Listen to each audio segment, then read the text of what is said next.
Berbagai peristiwa unik, menarik hingga tragedi terjadi selama sepekan ini. Rangkaian peristiwa tersebut kami rangkum dalam segmen On This Week malam ini.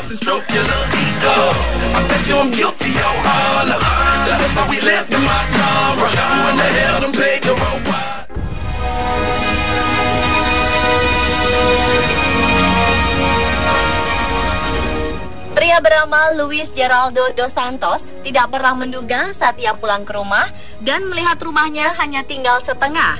Pria berumur 52 tahun tersebut bengong setelah mantan istrinya mengambil uang kompensasi atau ganti rugi atas tanah yang akan dipergunakan untuk Rio Olympic Park.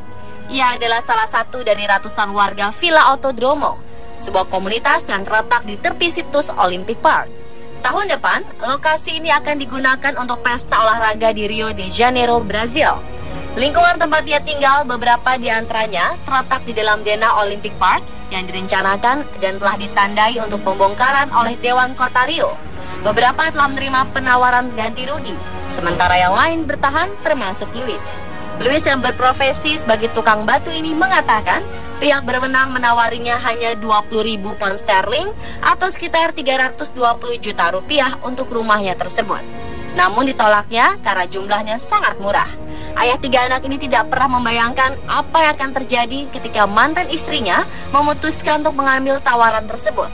Saat tiba, ia terkejut. Rumah telah terbelah menjadi 2, namun tak ada yang bisa dilakukan olehnya.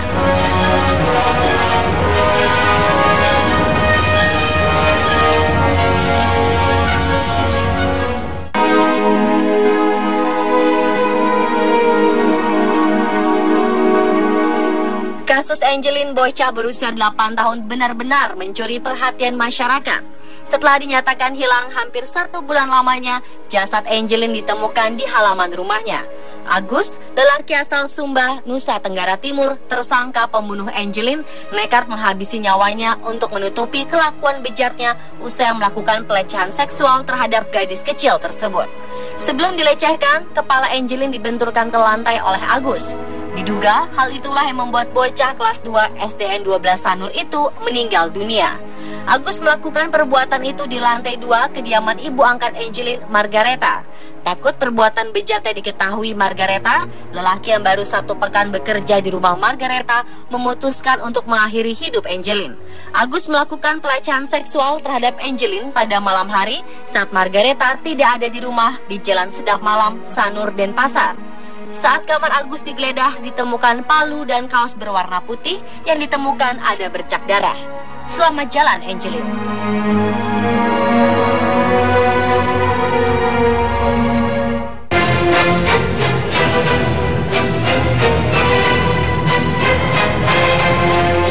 Kecelakaan bus terjadi di jalanan sibuk kota New York, Amerika Serikat. 2 bus bertabrakan di dalam terowongan Lincoln yang ramai kendaraan. Sedikitnya 31 orang luka-luka dan harus dilarikan ke rumah sakit. Juru bicara Departemen Pemadam Kebakaran New York menuturkan tidak ada korban yang mengalami luka parah. Kecelakaan ini terjadi pada Rabu pagi sekitar pukul 9:30 waktu setempat, ketika sebuah bus transit dari New Jersey menabrak bagian belakang bus tur yang membawa para pelajar asal Kanada. Penyebab tabrakan ini belum diketahui pasti. Departemen Pemadam Kebakaran New York menyebut ada 31 korban luka yang dibawa ke rumah sakit setempat. Kecelakaan ini memicu kemacetan di ruas jalan sekitar lokasi kejadian. Bahkan dilaporkan ada seorang wanita hamil yang hendak melahirkan namun terjebak kemacetan di lokasi. Dengan bantuan polisi, wanita ini dibawa ke rumah sakit. Lincoln Tunnel merupakan salah satu terowongan paling sibuk yang menghubungkan Manhattan dengan New Jersey. Data otoritas tempat menyebut sekitar 19 juta kendaraan melintasi terowongan ini setiap bulan pada tahun 2014.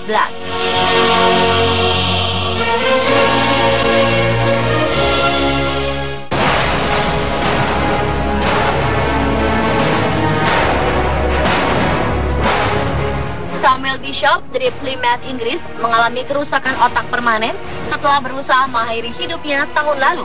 Saat itu pemuda 20 tahun tersebut mencoba bunuh diri dengan menghirup karbon monoksida. Beruntung nyawanya tertolong, namun bagian otaknya mengatur emosi mengalami kerusakan, membuatnya menjadi manusia yang tak bisa berhenti tersenyum sepanjang waktu.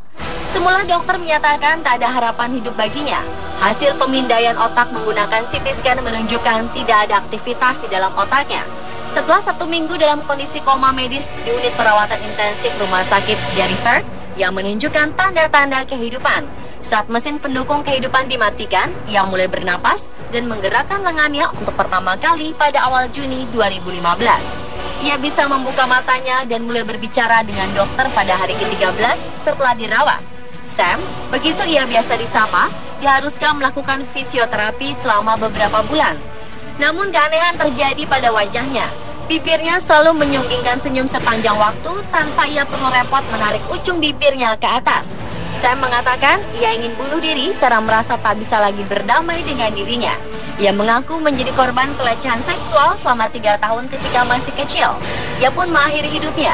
Ia mengunci diri di garasi dan mulai menyalakan sepeda motor dan menghirup karbon monoksida.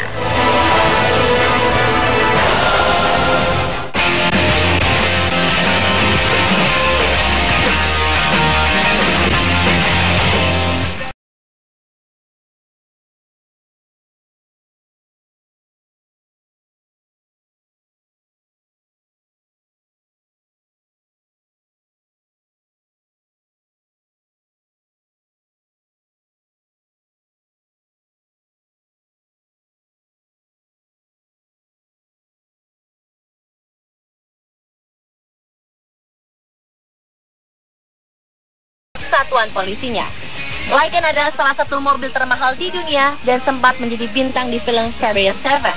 Uniknya lagi, Lycan Hypersport adalah mobil asli bikinan Timur Tengah, dijuluki sebagai supercar dari Timur Tengah. Lycan Hypersport diproduksi oleh W Motors, sebuah perusahaan otomotif yang berlokasi di Lebanon. W Motor hanya memproduksi 7 unit Lycan Hypersport di dunia. Satu unitnya dijual dengan harga 3,4 juta dolar Amerika Serikat atau sekitar 44 miliar rupiah. Dipacu dengan mesin 3,7 liter twin turbo flat, mobil ini bisa menyemburkan tenaga setara dengan 740 tenaga kuda dan bisa mencapai kecepatan 100 km per jam dari posisi diam hanya dalam 3 detik. Selain kekuatan yang dahsyat, Lycan Hypersport dijual dengan harga selangit karena perhiasan berlian yang dipasang di 2 lampu depan mobil tersebut.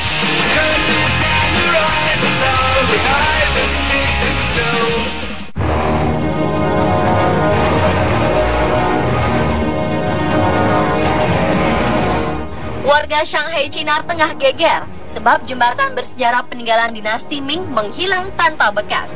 Hingga kini jembatan berusia 440 tahun itu belum diketahui keberadaannya. Tak ada jejak sama sekali di mana jembatan yang dibangun sekitar tahun 1575 itu. Apakah ambrol dan tenggelam ke sungai yang mengalir di bawah jembatan itu atau dipindahkan? Namun Wakil Presiden Universitas Tongji, Wu Jiang, mengatakan jembatan itu sudah dimasukkan sebagai cagar budaya sejak 2008, sehingga di bawah undang-undang tak mungkin jembatan itu dipindahkan. Bagi warga distrik Pudong, Shanghai, jembatan itu memiliki banyak kenangan. Jembatan itu masih digunakan pada masa pemerintahan Kaisar Qianlong dari dinasti Qing atau sekitar tahun 1736 sampai 1799.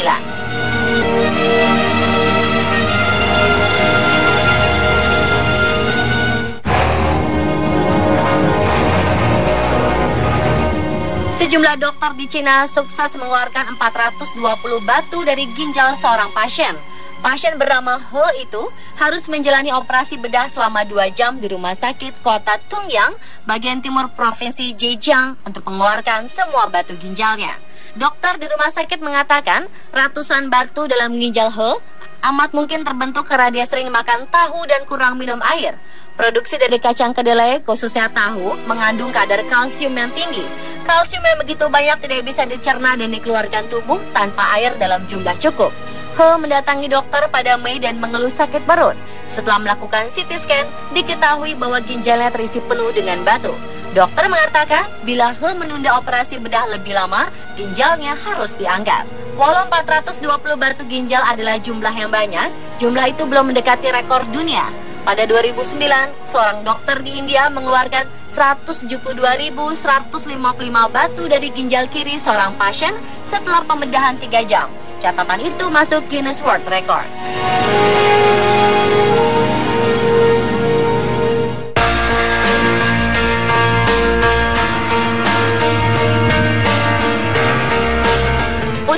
calon Presiden Joko Widodo Gibran Rakabuming Raka telah resmi menikah dengan Selvi Ananda Kamis pagi kemarin. Seusai akad nikah, Presiden Jokowi mengucapkan syukur karena akad nikah berjalan lancar. Seusai pernyataan pers tersebut, kedua mempelai melakukan serangkaian acara adat seperti saling menyuapi dan sungkem pada kedua orang tua dari dua belah pihak. Setelah sungkem, kedua mempelai langsung duduk di pelaminan dan acara dilanjutkan dengan resepsi untuk kerabat dan warga masyarakat. Presiden Jokowi disebutkan mengadakan pesta rakyat untuk merayakan pernikahan anaknya ini. Berbagai makanan pun dihidangkan, mulai dari martabak hingga surabi khas Solo yang langsung dimasak di tempat.